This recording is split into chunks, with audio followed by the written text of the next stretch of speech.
الحمد لله رب العالمين وصلى الله وسلم وبارك على نبينا محمد وعلى آله وصحبه أجمعين أما بعد. On continue donc la lecture et la traduction du livre Qasasul Anbiya du Cheikh Abdurrahman ibn Nasir al-Sa'di rahimahullah ta'ala. Durant le dernier cours, on avait cité et raconté l'histoire de Lot alayhi salam dans sa totalité. Aujourd'hui, on entame l'histoire du prophète d'Allah Shu'aib alayhi salam. Qissatu Shu'aib alayhi salam.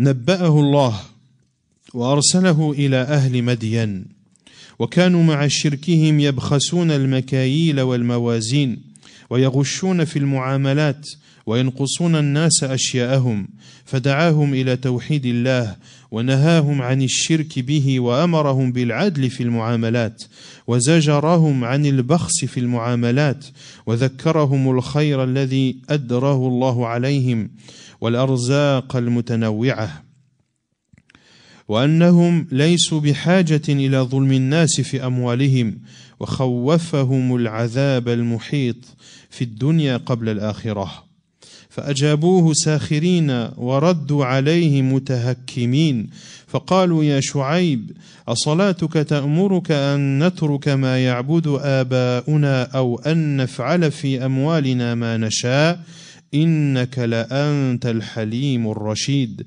أي فنحن جازمون على عبادة ما كان آباؤنا يعبدون وجازمون على أننا نفعل في أموالنا ما نريد من أي معاملة تكون فلا ندخل تحت أوامر الله وأوامر رسله.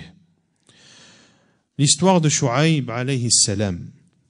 Allah subhanahu wa ta'ala a fait de lui un prophète et l'a envoyé aux gens de Madian. Donc, le peuple de Shu'aib sont Ahlul Madian. En plus de leur polythéisme, du fait qu'ils adoraient d'autres divinités en dehors d'Allah Azza wa Jal, ils trichaient dans les mesures et la balance, et les balances. Et ils trompaient les gens dans leurs transactions. Et ne donnaient pas aux gens, et donnaient aux gens moins que leur dû. Shu'aib alayhi salam les a appelés à l'unicité d'Allah. Il leur a interdit de commettre le polythéisme. Il leur a ordonné également d'être justes dans leurs transactions et les a mis en garde contre la tricherie dans celle-ci. Il leur a rappelé les bienfaits qu'Allah subhanahu wa ta'ala leur a accordés de toute nature et qu'ils n'ont pas besoin d'être injustes envers les gens concernant leurs biens. Et il leur a fait peur en les menaçant d'un châtiment qui les guette dans cette vie d'ici-bas et dans l'au-delà. Quelle a été la réaction de son peuple? فَأَجَابُوهُ سَاخِرِينَ. Ils lui ont répondu en se moquant de lui et en le raillant. Et ils ont dit, ô Shu'aib, est-ce ta prière qui te demande de nous faire abandonner ce qu'adoraient nos ancêtres et de ne pas faire et de ne pas utiliser nos biens comme bon nous le semble?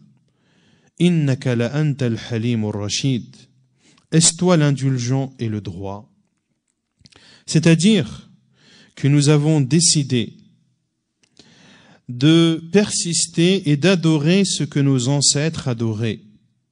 Et nous avons décidé de faire de nos biens ce que nous souhaitons et d'user des transactions que nous souhaitons également. Ainsi, nous n'entrons pas et nous ne nous soumettons pas au commandement d'Allah et au commandement de ses prophètes.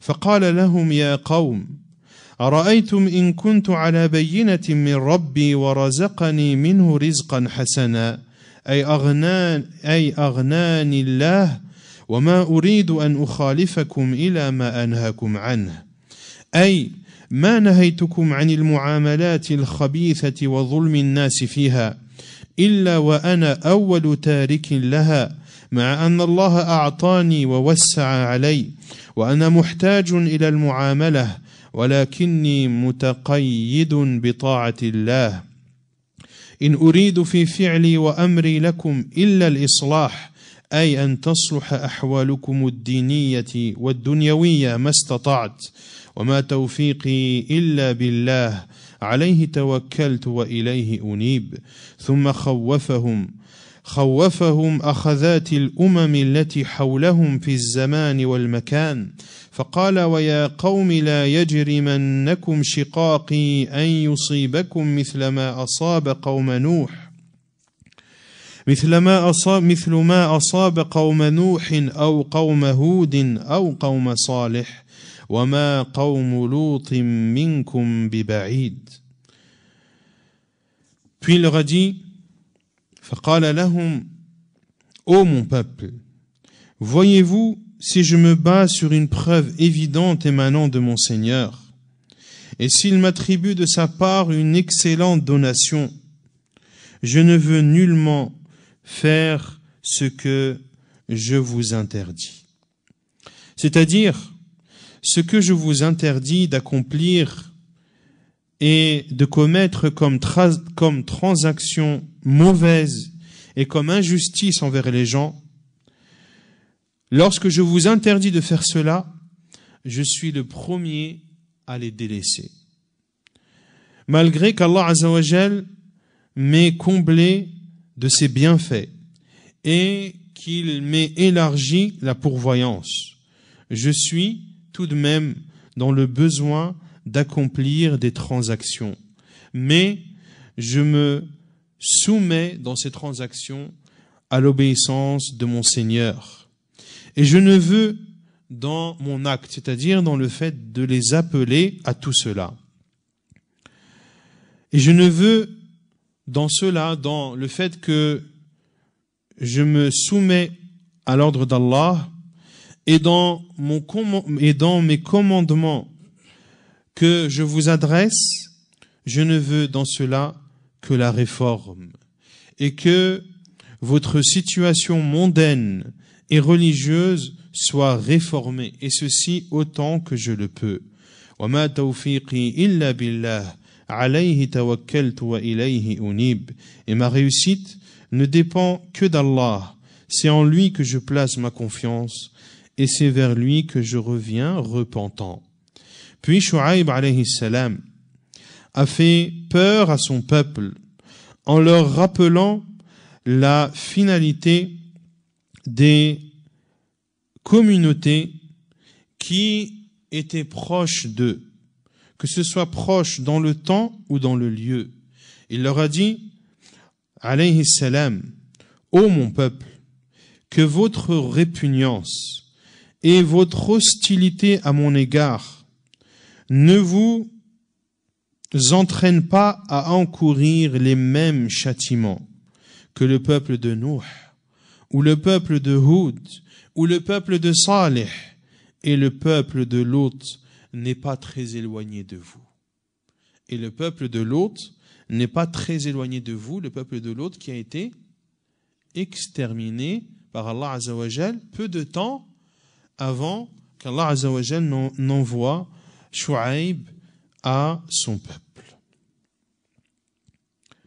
ثم عرض عليهم التوبة ورغبهم فيها فقال واستغفروا ربكم ثم توبوا إليه إن ربي رحيم ودود فقالوا ما نفقه كثيرا مما تقول وهذا لعنادهم وبغضهم البليغ للحق وإنا لنراك فينا ضعيفا ولولا رهتك لرجمناك وما أنت علينا بعزيز قال يا قوم أرهطي أعز عليكم من الله واتخذتموه وراءكم ظهريا إن ربي بما تعملون محيط. Puis Shu'aib alayhi salam leur a exposé le repentir, leur a demandé de se repentir et les a encouragés à demander le pardon à Allah Azza wa Jal. Il leur a dit, wastaghfiru rabbakum. Demandez le pardon à votre Seigneur et repentez-vous à lui. Mon Seigneur est miséricordieux et plein d'amour. Mais cela n'a pas porté ses fruits sur eux. Ils ont dit Ma nafqahu kathiran mimma taqul. Nous ne comprenons pas grand-chose de ce que tu racontes. Et ceci, ils l'ont dit de par leur entêtement dans le faux et parce qu'ils détestaient de façon évidente la vérité. Et ils ont dit Nous te considérons comme un faible parmi nous. Et si ce n'était ton clan, nous t'aurions certainement lapidé. Et وَمَا أَنْتَ عَلَيْنَا بِعَزِيزٍ. Et rien ne nous empêche de t'atteindre. Shu'aib alayhi salam leur a répondu قَالَ يَا قَوْمِ. Ô mon peuple, mon clan est-il à vos yeux plus puissant qu'Allah, à qui vous tournez le dos? Mon Seigneur sait parfaitement ce que vous faites. ثم لما رأى عتوهم قال ويا قوم اعملوا على مكانتكم إني عامل سوف تعلمون من يأتيه عذاب يخزيه ومن هو كاذب وارتقبوا إني معكم رقيب ولما جاء أمرنا نجينا شعيبا والذين آمنوا معه برحمة منا وأخذت الذين ظلموا الصيحة فأصبحوا في ديارهم جاثمين فأرسل الله عليهم حرا أخذ بأنفاسهم حتى كادوا يختنقون من شدته ثم في أثناء ذلك أرسل سحابة باردة فأظلتهم فتنادوا إلى ظلها غير الظليل فلما اجتمعوا فيها التهب عليهم نارا فأحرقتهم وأصبحوا خامدين معذبين مذمومين ملعونين في جميع الأوقات. Shu'aib alayhi salam, lorsqu'il a vu leur entêtement dans le faux, leur a dit Ô mon peuple, agissez autant que vous voulez, moi aussi j'agis. Bientôt vous saurez sur qui tombera un châtiment qui le déshonorera et qui de nous est le menteur. Et attendez, moi aussi j'attends avec vous. فانتظروا وارتقبوا إني معكم رقيب. Et lorsque notre commandement est arrivé, nous avons épargné Shu'aib et ceux qui ont cru avec lui d'une miséricorde venant de nous. Et le cri terrible saisit les injustes et ils gisèrent dans leur demeure, c'est-à-dire morts. Allah Azza wa Jal leur a envoyé une chaleur immense qui allait presque les étouffer de par la force de cette chaleur. Puis, alors qu'ils étaient dans cette situation, c'est-à-dire lorsqu'ils suffoquaient de par cette chaleur, Allah subhanahu wa ta'ala a envoyé un nuage frais qui leur procura de l'ombre. Ils se sont alors réunis sous cette ombre qui en réalité n'était pas une ombre. Et lorsqu'ils se sont réunis sous celle-ci, Allah subhanahu wa ta'ala a fait déverser sur eux un feu qui les a brûlés. Et ainsi, ils ont été châtiés, humiliés et maudits à tout moment. ثم قال رحمه الله وفي قصة شعيب فوائد عديدة. Et dans l'histoire de Shu'aib, il y a de nombreuses morales. منها أن بخس المكاييل والموازين خصوصا وبخس الناس أشياءهم عموما من أعظم الجرائم الموجبة لعقوبات الدنيا والآخرة. Parmi ces morales, est que le fait de tricher dans les mesures et dans les pesées de façon particulière. Et le fait de donner aux gens moins que leur dû de façon générale fait partie des péchés qui amènent et apportent le châtiment dans cette vie d'ici-bas et dans l'au-delà. ومنها أن المعصية الواقعة لمن عدم منه الداعي والحاجة إليها أعظم ولهذا كان الزنا من الشيخ أقبح من الشباب والكبر من الفقير أقبح من الغني والسرقة ممن ليس بمحتاج أعظم من وقوعها من المحتاج. On retient également que le péché qui est commis par celui qui n'a pas besoin et dont rien n'appelle à commettre ce péché est plus grave. Qu'est-ce que veut dire cette parole de Cheikh Saadi?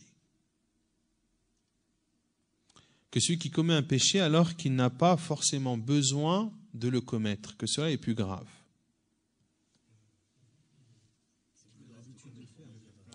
Le peuple de Shu'aib était-il un peuple aisé ou en difficulté? Aisé.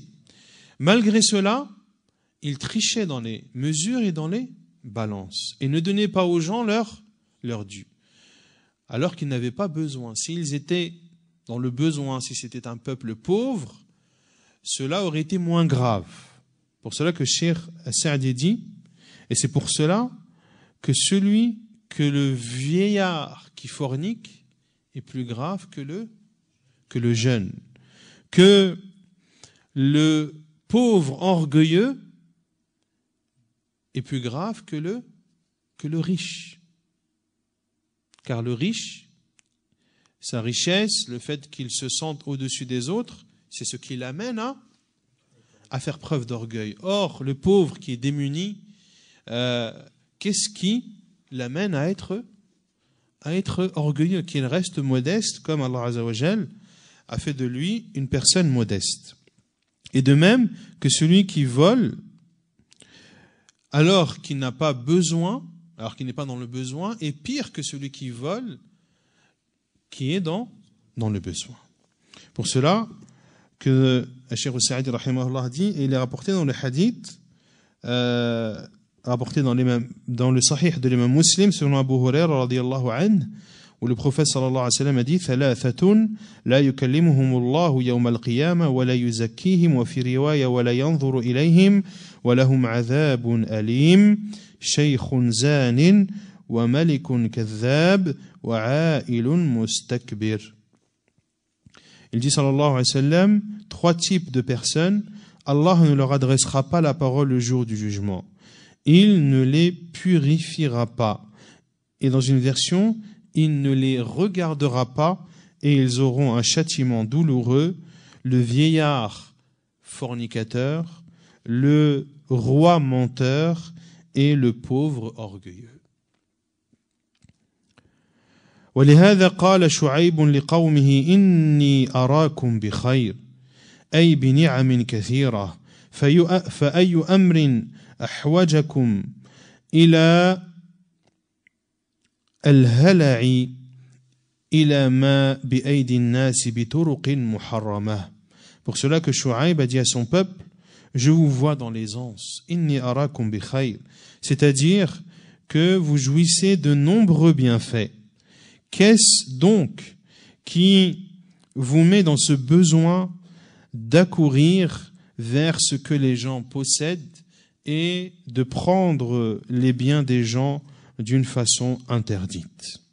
ومنها قوله بقية الله خير لكم فيه الحث على الرضا بما أعطى الله والاكتفاء بحلاله عن حرامه وقصر النظر على الموجود عندك من غير تطلع إلى ما عند الناس. Également, l'on retient de cette histoire de Shu'aib alayhi salam la parole d'Allah Azza wa Jal lorsque Shu'aib a dit à son peuple: ce qui demeure auprès d'Allah est meilleur pour vous. Il y a dans cela un encouragement à être satisfait de ce qu'Allah Azza wa Jal nous donne et de se contenter du halal, du licite que nous possédons et ne pas aller chercher l'interdit et de se restreindre à observer ce qui nous appartient et ne pas observer ce qu'il y a chez les gens. ومنها أن فيه دلالة على أن الصلاة سبب لفعل الخيرات وترك المنكرات والنصيحة لعباد الله وقد علم ذلك الكفار بما قالوا لشعيب الصلاتك تأمرك أن نترك ما يعبد آباؤنا أو أن نفعل في أموالنا ما نشاء إنك لأنت الحليم الرشيد وقال تعالى إن الصلاة تنهى عن الفحشاء والمنكر ومن هنا تعرف حكمة الله ورحمته في أنه فرض علينا الصلوات تتكرر في اليوم والليلة لعظم وقعها وشدة نفعها وجميل آثارها فلله على ذلك أتم الحمد فلله على ذلك أتم الحمد.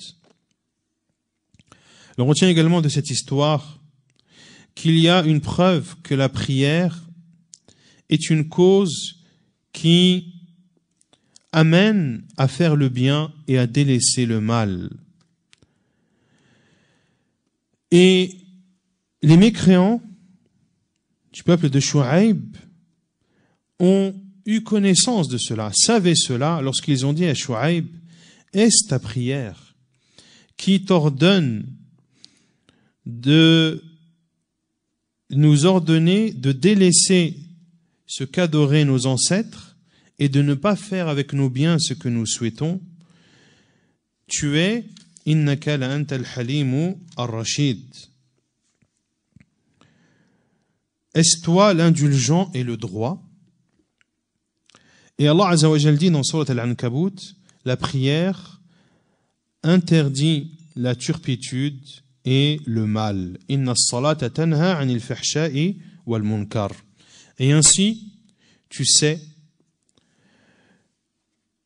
que ainsi tu prends connaissance de la sagesse d'Allah et de sa miséricorde lorsqu'il nous a ordonné d'accomplir les prières qui se succèdent de jour et de nuit.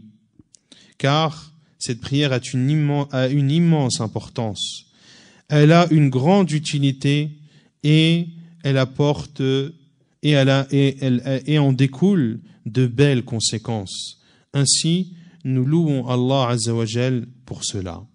ومنها أن العبد في حركات بدنه وتصرفاته وفي معاملاته المالية داخل تحت حجر الشريعة فما أبيح له منها فعله وما منعه الشرع تعين عليه تركه ومن يزعم أنه في ماله حر له أن يفعل ما يشاء من معاملات طيبة وخبيثة فهو بمنزلة من يرى أن عمل بدنه كذلك وأنه لا فرق عنده بين الكفر والإيمان والصدق والكذب وفعل الخير والشر الكل مباح. ومن المعلوم أن هذا هو مذهب الإباحيين الذين هم شر الخليقة ومذهب قوم شعيب يشبه هذا لأنهم أنكروا على شعيب لما نهاهم عن المعاملات الظالمة وأباح لهم سواها فردوا عليه أنهم أحرار في أموالهم لهم أن يفعلوا فيها ما يريدون. ونظير هذا قول من قال إنما البيع مثل الربا فمن سوى بين ما أباحه الله وبين ما حرمه الله فقد انحرف في فطرته وعقله بعدما انحرف في دينه. Et l'on retient également de cette histoire que le serviteur, dans ses actions et dans ses transactions financières ou autres, est soumis à la législation musulmane. Ce que la législation lui autorise, alors il le fait. Ce que la législation lui interdit, alors il se doit de le délaisser. Et celui qui prétend que dans ses biens, il est libre de faire ce qu'il veut, il est libre de faire la transaction qu'il veut, qu'elle soit bonne ou qu'elle soit mauvaise, celui qui prétend cela est comparable à celui qui prétend que les actes de son corps ont le même jugement. Et ainsi, il n'y a pas de différence chez lui entre la mécréance et la foi, entre la véracité et le mensonge, et entre le fait de faire le bien ou de faire le mal. Tout est licite, tout est autorisé.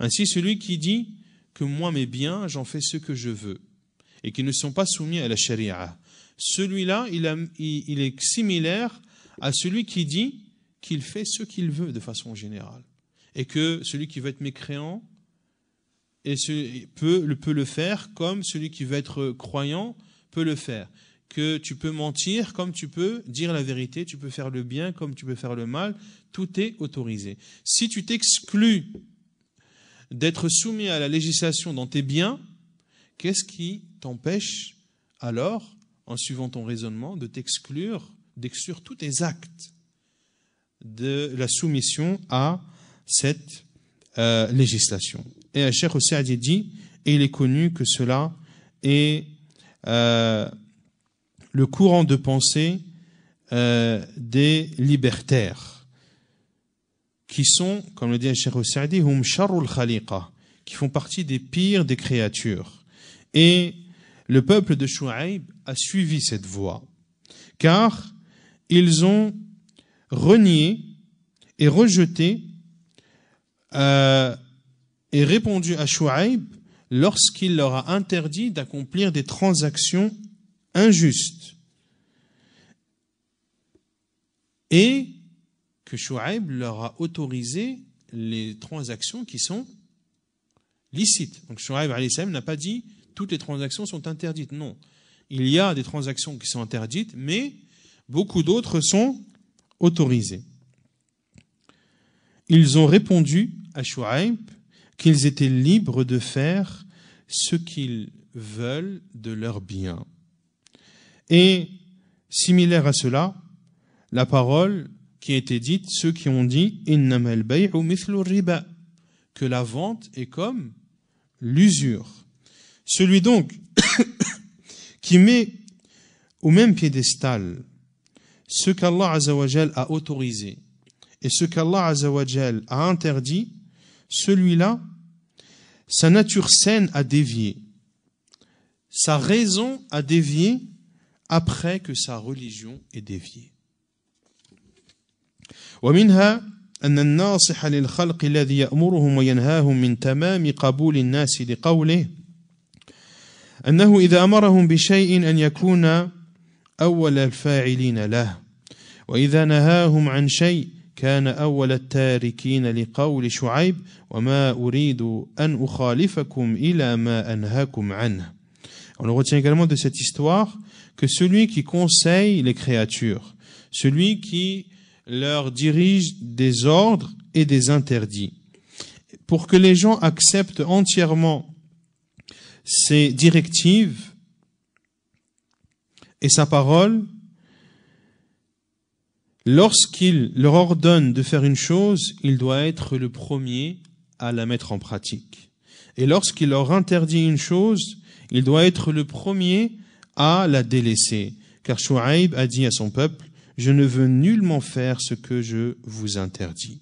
ومنها أن الأنبياء جميعهم بعثوا بالإصلاح والصلاح ونهوا عن الشرور والفساد فكل صلاح وإصلاح ديني ودنيوي فهو من دين الأنبياء وخصوصا إمامهم وخاتمهم محمد صلى الله عليه وسلم فإنه أبدى وأعاد في هذا الأصل ووضع للخلق الأصول النافعة التي يجرون عليها في الأمور العادية والدنيوية كما وضع لهم الأصول في الأمور الدينية وأنه كما أن على العبد السعي والاجتهاد في فعل الصلاح والإصلاح فعليه أن يستمد العون من ربه على ذلك وأن يعلم أنه لا يقدر على ذلك ولا على تكميله إلا بالله لقول شعيب إن أريد إلا الإصلاح ما استطعت وما توفيقي إلا بالله عليه توكلت وإليه أنيب. Également, on retient de cette histoire que les prophètes, tous les prophètes, ont été envoyés avec la réforme et la vertuosité, et qu'ils ont interdit le mal et la corruption. Ainsi, toute réforme et toute chose vertueuse, qu'elle soit religieuse ou mondaine, fait partie de la religion des prophètes. Et de façon particulière, le guide et le sceau de ces prophètes qui est Muhammad sallallahu alayhi wa ala alihi wa sallam. Il a instauré aux créatures des règles et des fondements bénéfiques dont découlent les bienfaits mondains. De même qu'il leur a instauré des bases dans lesquelles ou à travers lesquelles découlent les biens religieux. Et on retient également que de la même façon que le serviteur fait en sorte de se réformer et de réformer, il ne doit pas oublier qu'il doit demander l'aide de son Seigneur dans cela. Et il doit savoir qu'il ne peut arriver à ce but et ne peut le parfaire que par la volonté d'Allah Azza wa Jal. Et ceci, on le retient de la parole de Shu'aib, In uridu illa al-islah mastata'at. Je ne veux que la réforme autant que je le peux, et ma réussite dépend d'Allah, c'est en lui que je place ma confiance, et c'est vers lui que je retourne repentant. ومنها أن الداعي إلى الله يحتاج إلى الحلم وحسن الخلق ومقابلة المسيئين بأقوالهم وأفعالهم بضد ذلك وأن لا يمنعه أذى الخلق ولا يصده عن شيء من دعوته وهذا الخلق كماله للرسل صلوات الله عليهم وسلامه فانظر إلى شعيب عليه السلام وحسن خلقه مع قومه ودعوته لهم بكل طريقة وهم يسمعونه الأقوال السيئة ويقابلونه المقابلة الفعلية وهو صلى الله عليه وسلم يحلم عليهم ويصفح ويتكلم معهم كلام من لم يصدر منهم له وفي حقه إلا الإحسان ويهون هذا الأمر فإن هذا خلق من ظفر به وحازه فقد فاز بالحظ العظيم وأن لصاحبه عند الله المقامات العالية والنعيم المقيم ويهونه أن يعالج أمما ويهونه أنه يعالج أمما قد طبعوا على أخلاق إزالتها وقلعها أصعب من قلع الجبال الرواسي ومرنوا على عقائد ومذاهب بذلوا فيها الأموال والأرواح وقدموها على جميع المهمات عندهم أفتظن مع هذا أن أمثال هؤلاء يقتنعون بمجرد القول بأن هذه مذاهب باطلة وأقوال فاسدة أم تحسبهم يغتفرون لمن نالها بسوء كلا والله إن هؤلاء يحتاجون إلى معالجات متنوعة بالطرق التي دعت إليها الرسل يذكرون بنعم الله وأن الذي تفرد بالنعم يتعين أن يفرد بالعبادة ويذكر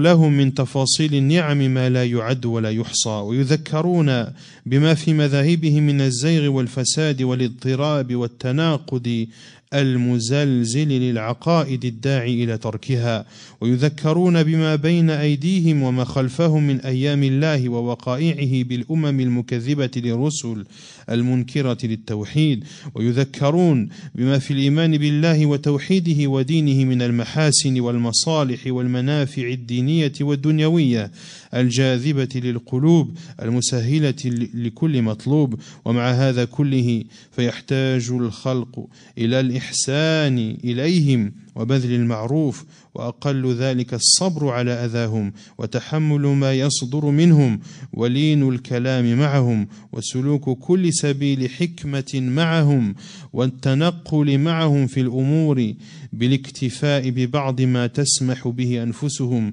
ليستدرج بهم إلى تكميله والبداءة بالأهم فالأهم وأعظمهم قياما بهذه الأمور وغيرها سيدهم وخاتمهم وإمام الخلق على الإطلاق محمد صلى الله عليه وسلم. Et la dernière morale que cite Cheikh Sa'di rahimahullah, et il dit que celui qui appelle à Allah a besoin de douceur et a besoin d'un bon comportement. Il a besoin de répondre à ceux qui ont des mauvaises paroles et des mauvais actes à son encontre. Il doit répondre à cela par le bien. Et ces mauvais comportements et ces mauvaises paroles qui sont proférées à son encontre ne doit pas l'arrêter et ne doit pas le détourner de son appel.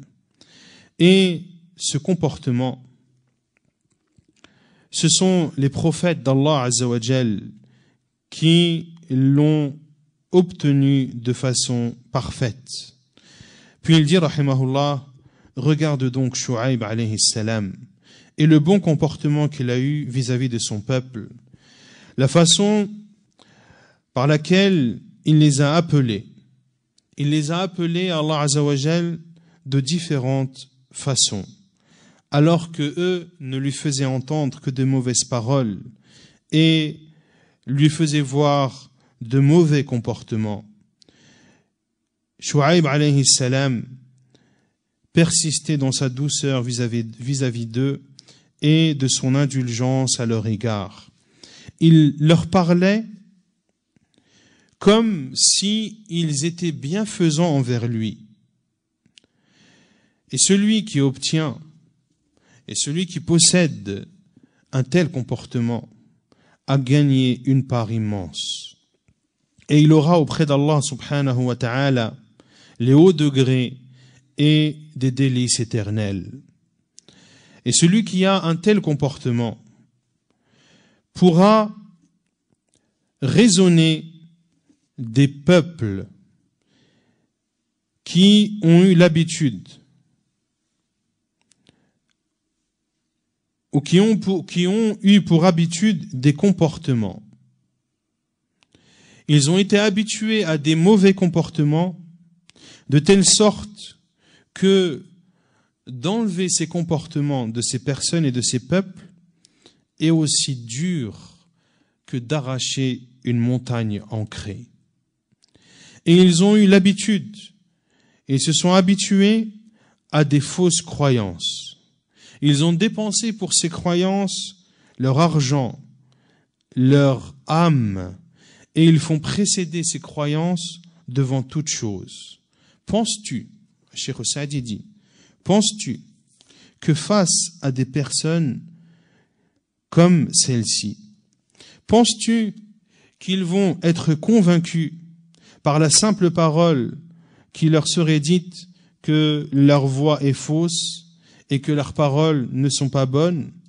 Penses-tu qu'ils vont pardonner à celui qui voudrait du mal de leurs idoles? Kalla wallah. Il dit non par Allah. Ces personnes-là ont besoin que l'on résolve leurs problèmes de différentes façons.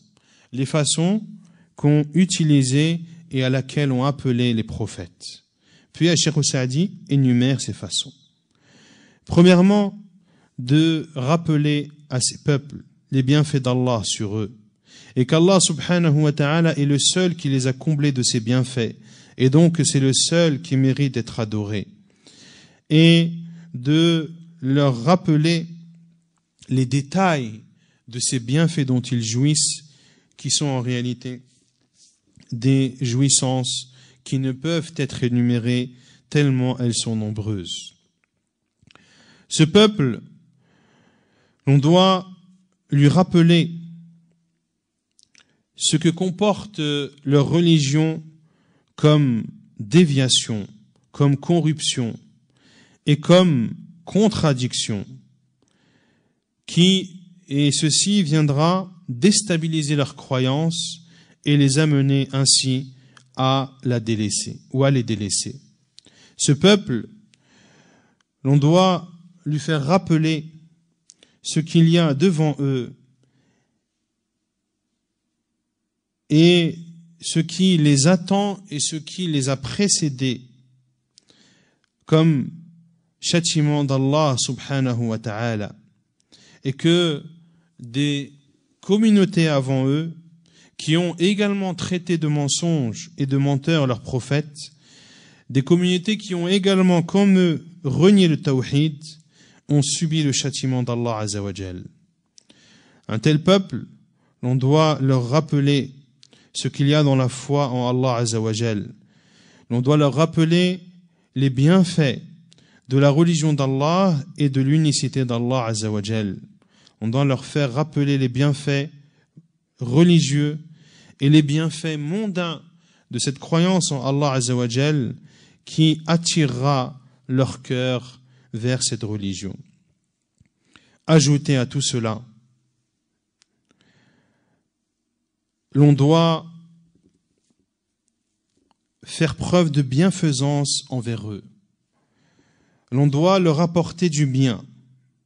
Et la moindre de ces choses est de patienter face à leurs maux et à leur et à leur injustice, et de prendre sur soi ce qui pourrait émaner d'eux, de leur parler d'une façon douce et d'utiliser toutes les voies de la sagesse et de se contenter